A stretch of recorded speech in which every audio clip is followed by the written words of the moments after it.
Hey, what's happening, everybody? Somebody asked me, how much space do you have left after the operating system and the pre-installed apps on your Google Pixel 8?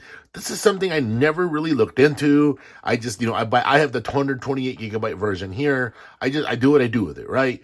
I looked into it though, and I was actually kind of surprised what I found.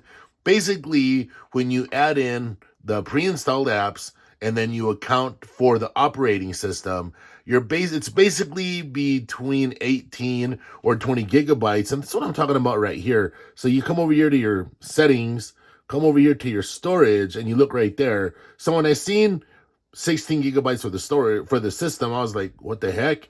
But then I was like, well, when you first load up when you first fire up your Pixel 8, you will notice, and I mean, that's if you just do a clean install, right? You'll notice that you have some pre-installed apps.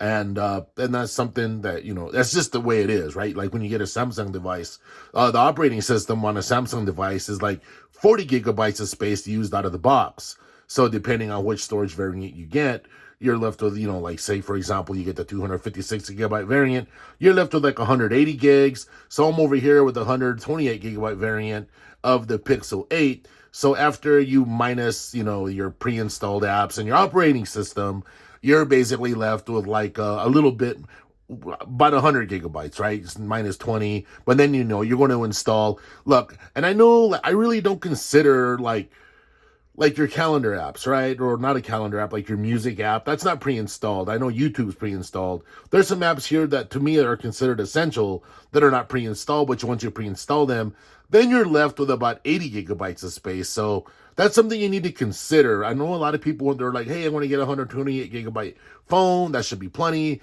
And for most people, it will. 64 gigabytes these days to me is a no-go. But for example, I consider X, Instagram, Facebook, those are essential apps. The apps I have to use, friends and family or for my business, like for example, a YouTube creator. I got this YouTube creator editing app, YouTube Studios, so on and so forth, right?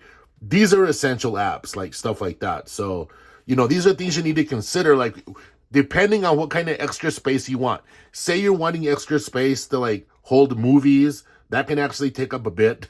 Or to you're going to download some YouTube videos just to have on your phone, just in case you're on an airplane or you're somewhere where you're not going to have that signal, that cellular signal or any Wi-Fi. You'll be able to actually access that stuff. Or you're like me, you have a whole bunch of YouTube music downloaded and Apple Music downloaded, because that's just what I do.